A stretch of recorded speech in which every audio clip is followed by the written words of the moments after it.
السلام علیکم every one, profit stories کی نیو ایپیسوڈ میں آپ سب کو خوش آمدید۔ امید کرتی ہوں کہ آپ سب خیریت سے ہوں گے۔ اچھا، سب سے پہلے تو میں آپ کا شکریہ ادا کرنا چاہوں گی پریویس ایپیسوڈز میں جو بھی سپورٹ اور پیار آپ لوگوں نے مجھے دیا ہے اس کے لیے بہت بہت شکریہ۔ آپ میں سے کتنے لوگ ایسے ہیں جو کہ اپنی کامیابیوں پر غرور اور فخر کرتے ہیں اور محض اونچی عمارتوں کا حاصل ہونا کامیابی سمجھتے ہیں؟ کیا آپ کو معلوم ہے کہ قوم عاد کو بھی جو ہے وہ یہی غرور لے ڈوبا؟ ہم آج بھی وہی غلطیاں دہرا رہے ہیں۔ تو چلیں شروع کرتے ہیں آج کی ایپیسوڈ کو۔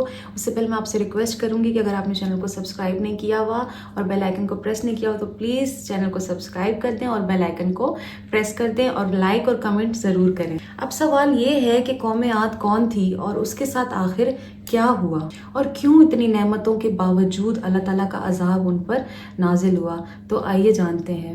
طوفان نوح کے بعد اللہ تعالیٰ نے ایک ایسی قوم پیدا فرمائی جو کہ بہت زیادہ طاقتور قوم تھی۔ اس کے افراد جو ہیں وہ بہت ہی خوشنما شکل کے اور انتہائی طاقتور اور بہت ہی شان و شوکت کے جو ہے وہ مالک تھے۔ ان کے پاس دنیا کی ہر نعمت موجود تھی۔ اللہ نے ان کو اس قدر خوبصورت اور اتنی شان و شوکت دی تھی کہ دنیا میں ان کا کوئی ثانی نہیں تھا۔ قرآن کریم میں اللہ تعالیٰ فرماتا ہے کہ ان جیسی کوئی اور قوم ملکوں میں پیدا نہیں کی گئی۔ اب حضرت ہود علیہ السلام کی قوم کو قوم عاد کیوں کہا جاتا ہے؟ عاد نام کا ایک شخص تھا جو کہ حضرت نوح علیہ السلام کی چوتھی نسل میں ان کے بیٹے سام کی اولاد میں سے تھا۔ اس طرح سے اس کی اولاد اور اس کی نسل کا نام جو ہے وہ عاد پڑ گیا۔ اچھا، یہ لوگ عرابی تھے اور یہ اونچے اونچے ستونوں والے محلات میں رہا کرتے تھے۔ قرآن کریم میں ان کو ارم ذات المعاد کہا گیا، یعنی کہ ستونوں والے۔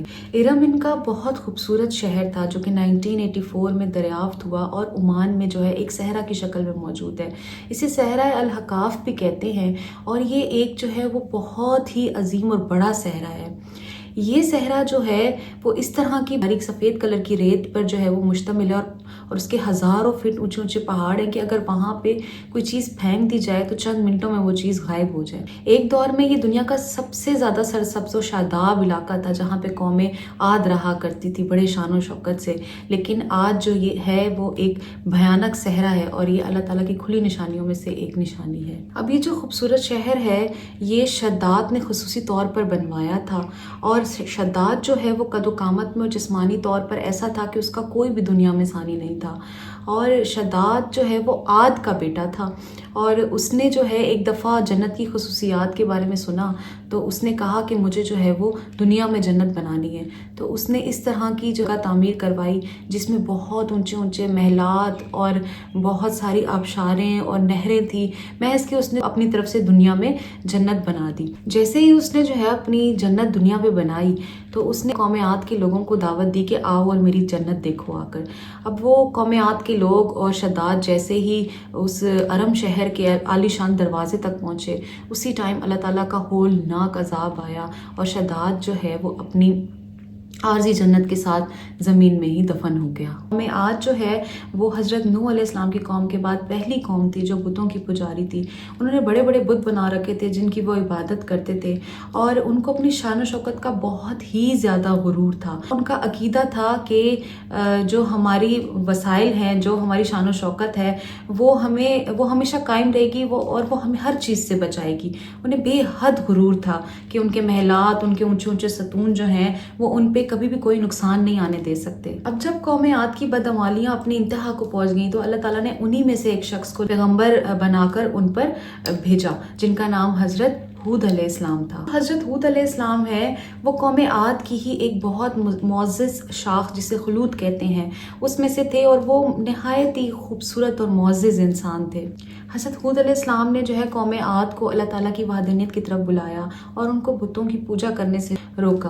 آپ نے اپنی قوم کو یاد دلایا کہ ان کی جتنی بھی شان و شوکت ہے یہ سب اللہ تعالیٰ نے دی ہے، ان کو جتنی نعمتیں ہیں وہ سب اللہ تعالیٰ نے دی ہیں اور اللہ چاہے تو کسی بھی وقت واپس لے سکتا ہے، اور اللہ کے علاوہ ان کی نعمتوں کی اس شان و شوکت کی کوئی بھی حفاظت نہیں کر سکتا۔ لیکن قوم عاد حضرت ہود علیہ السلام کی باتوں کا مذاق اڑاتی اور کہتی کہ ہم تمہارے ایک خدا کی عبادت کے لیے جو اپنے سارے معبودوں کو، اپنے سارے بنائے ہوئے جو خدا ہیں پتھر کے، ان کو سب کو چھوڑ دیں، اگر تم سچے ہو تو تم ہمیں دکھاؤ۔ اور اگر تم ہمیں نہیں دکھاؤ گے تو ہم تمہاری باتوں کو جھوٹ اور بے بنیاد سمجھیں گے۔ اس طرح حضرت ہود علیہ السلام جو ہے 50 سال تک ان کی نصیحت اور واعظ کرتے رہے۔ کبھی ان کو اللہ تعالیٰ کی عطا کردہ نعمتوں کا وہ بتاتے اور کبھی ان کو اللہ تعالیٰ کے عذاب سے ڈراتے، لیکن قوم عاد پہ کوئی فرق نہ پڑا، بلکہ وہ اپنے غرور میں، اپنے طاقت کے گھمنڈ میں اندھے بنے رہے۔ اسی پر اللہ تعالیٰ نے ارشاد فرمایا ہے کہ قوم عاد ناحق ملک میں غرور کرنے لگی اور کہنے لگی کہ ہم سے زیادہ طاقتور کون ہے۔ اب ان کا جو غرور اور گھمنڈ تھا نا، وہ اس چیز پہ تھا کہ ان کا بہت ہی خوبصورت علاقہ تھا جو کہ عمان سے یمن تک جاتا تھا، اور اس میں بے تحاشا جو ہے وہ سرسبز کھیت تھے، پھلوں والے درخت تھے، باغات تھے، چشمے، نہریں، اور بہت ہی خوبصورت عالیشان محل تھے۔ مطلب ہر دنیا کی نعمت موجود تھی، جس کی وجہ سے وہ نہایت غرور اور تکبر میں پڑ گئے اور نہایت گھمنڈ میں پڑ گئے۔ حضرت ہود علیہ السلام نے ان کو سیدھے راستے پر لانے کی بڑی جدوجہد کی، لیکن وہ حضرت ہود علیہ السلام کو پاگل، دیوانہ اور جھوٹا کہنے لگے۔ تب حضرت ہود علیہ السلام نے اللہ تعالیٰ سے دعا کی کہ یہ تو مجھے جھوٹا کہتے ہیں، آپ میری مدد فرمائیں۔ اللہ نے اپنی نبی کی دعا قبول فرمائی اور قوم عاد پر جو ہے وہ ابتدا ہوئی عذاب کی۔ اللہ تعالیٰ نے جو آسمان کے فرشتے تھے، بادلوں کے فرشتے، اس کو حکم دیا کہ آپ جو ہے وہ بادل مت برسائیں، اور جو چشموں کے فرشتے تھے ان کو کہا کہ آپ شاروں کو خشک کر دیں۔ اس طرح دیکھتے ہی دیکھتے جو ہے وہ شادابی جو ہے ویرانی میں بدلنے لگی، جانور مرنے لگے، پھل وغیرہ جتنے تھے ناپید ہونے لگے۔ اس طرح اللہ تعالیٰ نے ان پر قحط مسلط کر دیا اور ان پر خشک سالی آ گئی۔ اس طرح یہ قحط 3 سال تک چلتا رہا، اور اس دوران حضرت ہود علیہ السلام پھر بھی ان کو واعظ و نصیحت کرتے رہے کہ اللہ تعالیٰ سے بخشش مانگ لو، توبہ کر لو، اور وہ بدحال تھے، اپنی جو قحط تھا نا اس میں بدحال ہو چکے تھے، لیکن پھر بھی انہوں نے جو ہے اپنے غرور کو نہیں چھوڑا، انہوں نے اللہ تعالیٰ سے بخشش نہیں مانگی، توبہ نہیں کی۔ اچھا، اس دور میں بھی یہ دستور تھا کہ قوموں کو جب بھی کوئی مشکل پیش آتی تھی تو وہ بیت اللہ شریف کی طرف جایا کرتے تھے اور وہاں پہ آوازاری کرتے تھے، کیونکہ وہ وہاں اس وقت کی جو کافر قومیں ہیں وہ بھی یہ مانتی تھی کہ کوئی ایسی لاوانی قوت موجود ہے یہاں پہ جو سنتی ہے۔ اس طرح کیا ہوا، قوم عاد کے 70 لوگ بیت اللہ گئے اور وہاں جا کے کیل نام کا ایک سردار تھا ان میں سے، اس نے دعا کرنی شروع کی۔ اب جیسے ہی اس نے دعا کی تو اللہ تعالیٰ نے جو ہے وہ 3 بادل نازل کیے، اور ان میں سے ایک سرخ تھا، ایک کالا تھا اور ایک سفید تھا، اور آسمان سے ندا آئی کہ ان میں سے ایک بادل کو آپ پسند کرو۔ اب جو کالا والا تھا، کیل نے اس بادل کو منتخب کیا کیونکہ اس کو لگا یہ بہت برسے گا، کالے کلر کا بادل ہے، یہ برسے گا، پانی برسائے گا۔ اب جیسے ہی اس نے منتخب کیا تو آسمان سے ندا آئی کہ تم نے اپنے لیے تباہی اور ہلاکت کو جو ہے وہ چنا ہے۔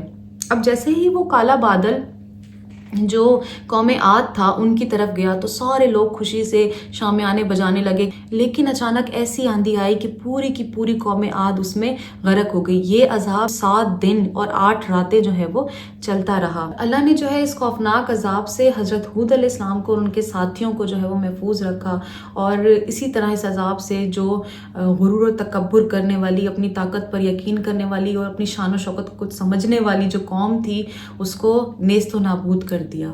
تو سنا آپ نے قصہ حضرت ہود علیہ السلام اور ان کی قوم عاد کا۔ سب سے بڑا جو مورل ہے وہ اس میں یہ ہے کہ غرور کی بنیاد پر جو بننے والی عمارتیں ہوتی ہیں وہ وقت کے طوفانوں میں گرا دی جاتی ہیں، لیکن جو ایمان کی بنیاد پر کھڑی ہونے والی زندگیاں ہوتی ہیں نا وہ ہمیشہ سربلند رہتی ہیں۔ یہ دنیا عارضی ہے لیکن ہمارا رویہ اس کی طرف بالکل مختلف ہوتا ہے۔ قوم عاد کو اللہ تعالیٰ نے بے حد طاقت دی اور انہوں نے اس طاقت کا غلط استعمال کیا، اور ان کا غرور جو ہے وہ ان کی تباہی بنا۔ اب سوچنا یہ چاہیے کیا ہم اپنی طاقت کا صحیح استعمال کر رہے ہیں؟ کہیں ہمیں ملی ہوئی طاقت اور ہمیں ملی ہوئی عزت اور شہرت اور جو کچھ اللہ کا عطا کرتا ہے، کیا ہم تو اس میں غرور کر کے اپنے لیے تباہی نہیں چن رہے؟ دوسری جو انسپریشن ہے وہ اس میں یہ ہے کہ اللہ تعالیٰ ہمیں بار بار موقع دیتا ہے، اللہ تعالیٰ ہمیں رجوع کا بار بار موقع دیتے ہیں۔ جیسے قوم عاد پہ صرف جو ہے وہ قحط طاری کیا گیا اور ان کو بار بار موقع دیا گیا کہ وہ معافی مانگ لیں، وہ توبہ کر لیں، لیکن انہوں نے نہیں مانگی۔ اسی طرح اللہ جو ہے ہمیں ہر بار گرتے ہوئے سنبھلنے کا موقع دیتا ہے تاکہ ہم اپنی غلطیوں سے سیکھیں اور ہم دیکھیں کہ ہم کہاں غلط تھے۔ کبھی وہ تھوڑی سی ہماری رسی کھینچتا ہے اور کبھی حالات جو ہے وہ ہماری مرضی کے خلاف کر دیتے ہیں تاکہ ہم جان سکیں کہ ہم کہاں غلط ہیں اور ہم اس کی طرف رجوع کریں۔ اللہ تعالیٰ جو ہے وہ نہایت ہی رحیم ہے. وہ چاہتا ہے ہمیں بار بار موقع دے کے کہ ہم اس کی رحمت کے سائے میں آ جائیں, کیونکہ اللہ تعالیٰ وہ ہم سے بہت محبت کرتے ہیں. وہ ہمیں بار بار اپنی رحمت کے سائے میں بلاتے ہیں, لیکن ہم خود ہی خود پر ترس نہیں کھاتے, ہم خود ہی خود پر ظلم کرتے ہیں اور دنیا آخرت کی جو تباہی ہے نا اسے اپنا نصیب کر دیتے ہیں. ذرا سوچیں, کیا ہم بھی اپنی مہلت ضائع تو نہیں کر رہے؟ کیا ہم بھی ویسے ہی دولت اور شہرت کے پیچھے بھاگتے ہیں جیسے قوم عاد بھاگتی تھی؟ کیا ہم اپنی دولت پر غرور اور اپنی کامیابیوں پر اسی طرح فخر کرتے ہیں جیسے قوم عاد کرتی تھی؟ اور کیا ہم اللہ تعالیٰ کا شکر ادا کرتے ہیں اس کا جس نے ہمیں دی, یا بس فخر کرتے رہ جاتے ہیں جیسے قوم عاد کرتی تھی؟ کیا ہم بھی ویسے ہی غرور اور تکبر کرتے ہیں, یا ہم بھی ویسے ہی اپنی جو ہماری جو وسائل ہیں, ہماری جو شان و شوکت ہے, ہماری پڑھائی, ہماری ڈگریز, ہمارے گھر, ہماری گاڑی, ہم اس پہ ریلائی کرتے ہیں؟ ہم اللہ کا شکر ادا کرتے ہیں, یا ہم اسی پہ ہی ریلائی کرتے ہیں کہ ہمارے پاس پیسہ, طاقت, گاڑی, گھر, ہر چیز موجود ہے اور یہ کافی ہے؟ یہ سوچیں. کسی نے کیا خوب کہا ہے کہ اگر آج تمہیں بدلنے کا موقع مل رہا ہے تو کل کے انتظار میں بالکل مت بیٹھو, کیونکہ کل کسی کے پاس نہیں ہوتی. تو یہ تھی آج کی ایپیسوڈ. امید کرتی ہوں کہ آپ لوگوں کو بہت پسند آئی ہوگی اور آپ لوگوں نے سمجھا ہوگا کہ اس میں ہمارے لیے کیا کیا سبق ہے اور اس سے ہماری زندگی کو کیا موٹیویشن اور انسپریشن ملتی ہے. جانے سے پہلے ریکویسٹ کروں گی کہ اگر آپ نے ابھی تک چینل کو سبسکرائب نہیں کیا تو پلیز سبسکرائب کر دیں اور بیل آئیکن کو پریس کر دیں, اور مجھے کمنٹس میں ضرور بتائیں کہ آپ کو آج کی ایپیسوڈ کیسی لگی, اور فردر کوئی ایسا کانٹینٹ جو آپ چاہتے ہوں کہ میں آپ کے لیے اس پہ ویڈیو بناؤں, پلیز کمنٹ میں بتائیں. اپنا خیال رکھیے گا. کل تک کے لیے اللہ حافظ.